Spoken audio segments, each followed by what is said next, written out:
Hello and welcome to Batch of the Day, the monthly roundup where progress is measured, results are analysed, and the pile of shame is politely ignored. Joining me this month is Old Guard Graham and the ever cheerful Mike. Some months are steady, others you can barely keep up with the output. This month is very much the latter. So we begin this month's roundup with the final scores. First up, we have the GAR battlesuit, finally finished. Graham, I'll come to you first. Has it grown on you at all? Yes, Carl. Well, a little. Still not my preference, but well executed.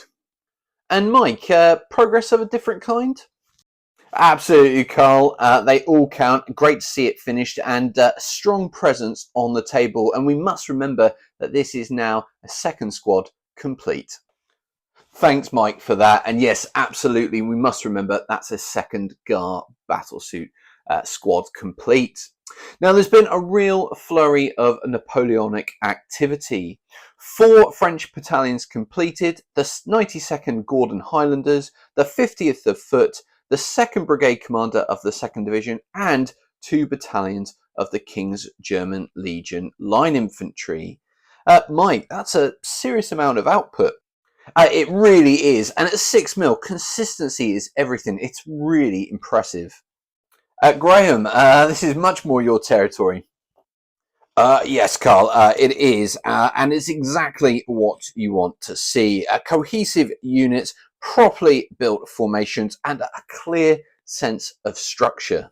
Thanks, Graham, for that. Certainly a very productive month, both in terms of quantity and quality. Now, of course, not everything is ready yet, and so we sent Mike down to the training ground to see what this month's work in progress has in store. Thanks, Carl. Yes, we're back at Privet Park with another busy session underway. First up, we have more 6mm Napoleonics in training, additional King's German Legion units, along with some British artillery.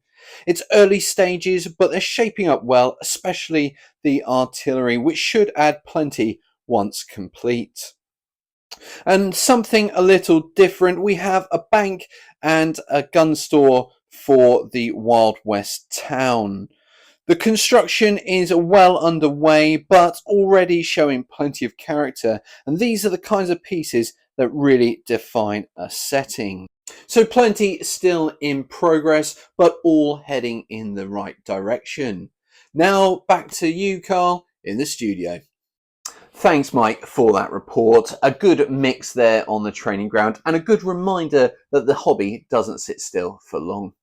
And now to the transfer window, and with Salute taking place this month, it's certainly been a busy window. First up, a 3D printed bank and gun store for Dead Man's Hand. These 2 buildings will be a great addition to the Wild West town. Also arriving this month, a 28mm Paddy Mayne figure from Warlord United. This figure should offer a lovely characterful leadership option for the SAS Desert Force.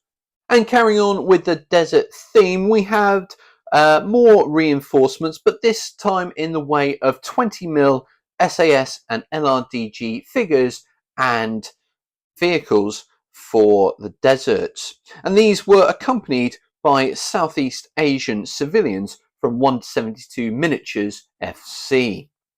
And the biggest surprise purchase of the window was a 28mm plastic doctor's office kit from Great Escape Games. Another lovely addition to the Wild West town and should provide some real character moving forward.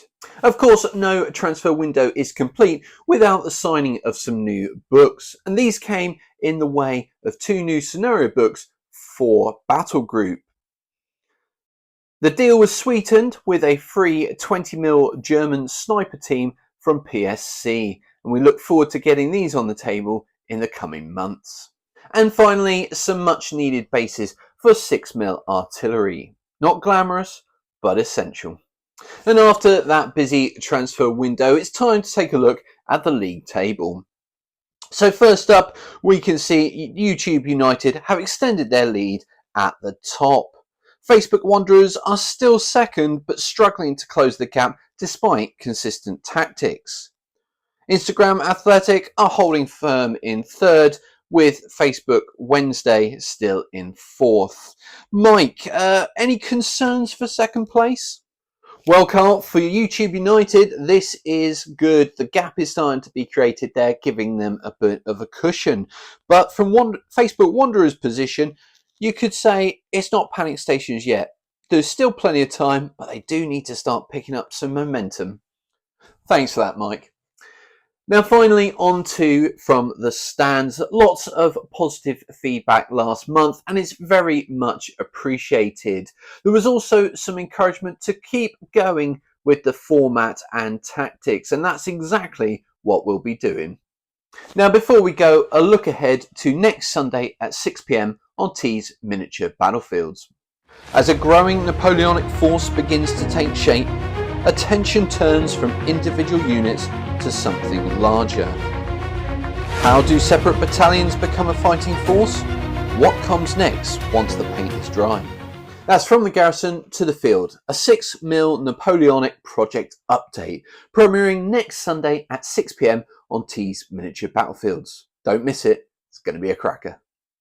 And that's it for this month on Batch of the Day. A packed set of results, plenty still in progress, and a transfer window that certainly didn't hold back.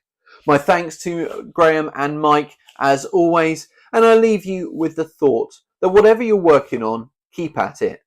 Even the longest campaigns are finished one unit at a time. Good night.